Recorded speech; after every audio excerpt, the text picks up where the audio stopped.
Hi guys, আজি কি recipe লৈ আহিছোঁ আপোনালোকৰ বাবে। আপোনালোকে থাম্বনেল চাই নিশ্চয় গমেই পাইছে। হয়, আজি পিঠাগুড়ি আৰু গুড়ৰ কেকৰ ৰেচিপি এটা লৈ আহিছোঁ। আৰু কেকটো খাবলৈ বহুত হেল্ডি হয়, আৰু যোনে মানে যাৰ ডায়েবেটিছ আছে তেওঁলোকৰ কাৰণেতো বহুতেই ভাল হয়, কাৰণ ইয়াতে গুড় ব্যৱহাৰ কৰিম। তো দেৰি নকৰাকৈ আজিৰ ৰেচিপিটোলৈ আগবাঢ়ো ব'লক। আৰু কেকটো বনোৱাৰ কাৰণে মই 3টা ডিম ভাঙি ল'ম। আৰু ডিমকেইটা একদম নৰ্মেল টেম্পাৰেচাৰত থাকিব লাগিব, মানে ফ্ৰিজত থোৱা হ'ব নালাগিব। আৰু যদি ফ্ৰিজত থোৱা থাকে আপোনালোকৰ, তেতিয়াহ'লে 2 ঘণ্টামান আগতে ওলাই থৈ দিব, নহ'লে কেকটো খাবলৈ ভাল নহ'ব।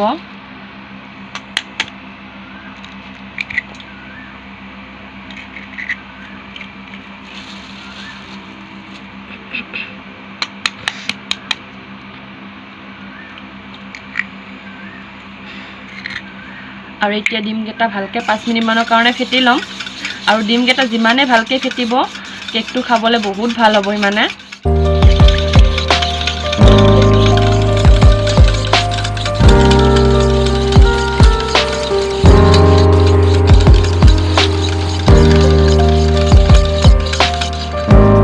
আৰু এইখিনি এতিয়া ফেটি লোৱা হৈ গ'ল। আৰু এতিয়া ইয়াতে গুড় দিম। আৰু মই গুড়খিনি মিহি মিহিকৈ কাটি লৈছোঁ, আৰু 1 কাপতকৈ বেছি লৈছোঁ। আৰু আপোনালোকে সোৱাদ অনুসৰি কম বেছি কৰিব পাৰে গুড়টো। আৰু এতিয়া এইখিনি দি দিম, আৰু এতিয়া এইখিনি ভালকৈ মিক্স কৰি ল'ম। গুড়খিনি গলি নোযোৱালৈকে এইখিনি মিক্স কৰি থাকিব লাগিব।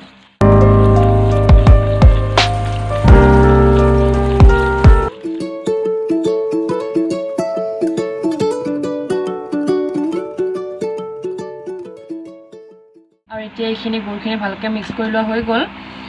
আৰু এতিয়া ইয়াতে দিম 1 কাপ পিঠাগুড়ি। আৰু পিঠাগুড়িখিনি মই চালি ল'ম, যদি কিবা থাকে, কেকটো খাবলৈ ভাল নহ'ব এইকাৰণে।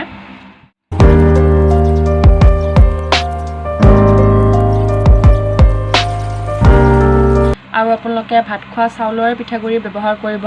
আৰু মই শুকান পিঠাগুড়ি ব্যৱহাৰ কৰিছোঁ। আপোনালোকে শুকান পিঠাগুড়ি ব্যৱহাৰ নকৰিলেও একো কথা নাই, কিন্তু বেলেগ চাউলৰ পিঠাগুড়ি ব্যৱহাৰ নকৰিব। আপোনালোকে যিটো চাউলেৰে ভাত খায়, সেই চাউলৰে পিঠাগুড়ি ব্যৱহাৰ কৰিব। আৰু আপোনালোকে, মই ইয়াতে আৰু 1 কাপ ময়দা দিম। আপোনালোকে 2 কাপে পিঠাগুড়ি ব্যৱহাৰ কৰিব পাৰে। এয়া মই ইয়াতে 1 কাপ ময়দা দি ল'ম। আৰু আপোনালোকে 2 কাপে পিঠাগুড়ি ব্যৱহাৰ কৰিব পাৰে। মই 1 কাপ পিঠাগুড়ি আৰু 1 কাপ ময়দা ব্যৱহাৰ কৰিছোঁ। ইয়াতে 1 চামুচ আৰু অকণমান বেকিং পাউডাৰ দিম। চামুচখন একদম ফুলকৈ দিয়া নাই, একদম ফ্লেটকৈ দিছোঁ।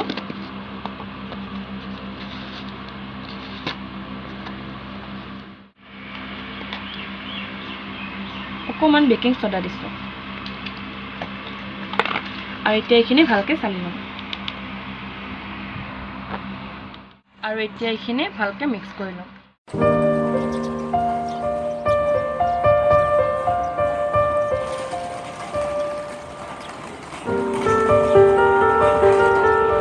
আৰু এয়া মোৰ এইখিনি মিক্স কৰা হৈ গ'ল। আৰু এতিয়া ইয়াতে অকণমান ৰিফাইন দি ল'ম। আপোনালোকে ৰিফাইনৰ সলনি ঘিউ বা বাটাৰ ইউজ কৰিব পাৰে। আৰু এতিয়া এইখিনি ভালকৈ মিক্স কৰি ল'ম। আৰু এইখিনি এতিয়া ভালকৈ ফেটি লোৱা হৈ গ'ল। আৰু ওপৰৰ পৰা পেলাই দিলে এনেকৈ সৰি পৰিলে ভাবিব বেটাৰটো একদম পাৰফেক্ট হৈছে পৰে।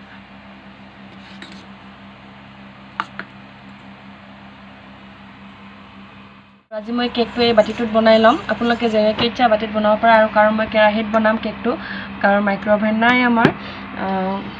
আৰু ইয়াতে অকণমান ৰিফাইন দি ল'ম। মই একো বাটাৰ পেপাৰ ব্যৱহাৰ নকৰোঁ। আৰু গোটেই বাতিটোত মই ৰিফাইন ভালকৈ সানি ল'লোঁ। আৰু ইয়াতে এতিয়া ময়দা ডাষ্টিং কৰিম।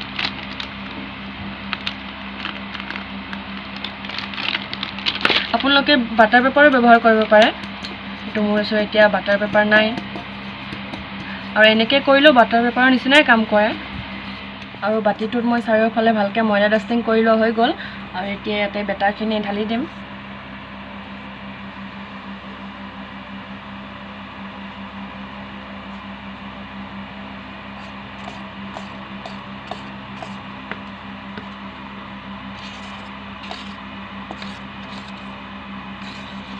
আৰু বাতিটো আধালৈকেহে বেটাৰখিনি দি দিব, নহ'লে বাকীখিনি জেগা ফুলিবলৈ থৈ দিব। আৰু বাতিটো এনেকৈ বেটাৰখিনি দিয়াৰ পিছত দুবাৰমান এনেকৈ টেপ টেপাই দিব। নহ'লে যিবিলাক এই গুটি গুটি ওলাই থাকে তেতিয়াহ'লে কেকটো খাবলৈ ভাল নহয়। আৰু এতিয়া কেকটো বেক কৰিব ৰেডি হৈ গ'ল। কেৰাহীটো গৰম হ'বলৈ দি দিলোঁ আৰু কেৰাহীটোত এনেকুৱা ষ্টেণ্ড এটা বহাই দিম আৰু 10 মিনিট প্ৰি হিট হ'ব দিম। আৰু কেৰাহীটো 10 মিনিট প্ৰি হিট হৈ গ'ল আৰু এতিয়া ইয়াতে কেকটো বহাই দিম।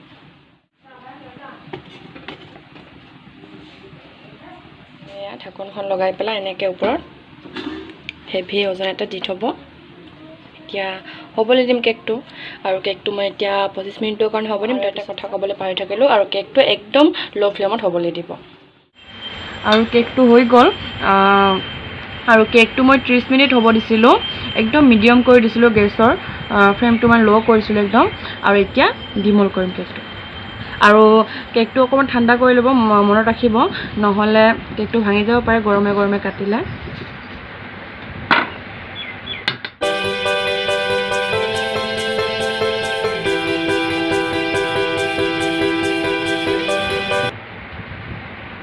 এয়া কেকটো হৈ গ'ল,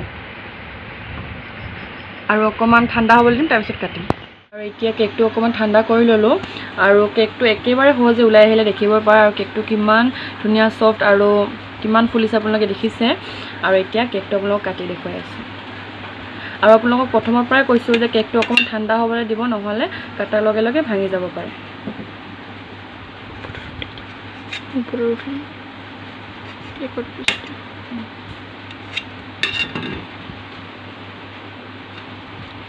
এয়া চাওক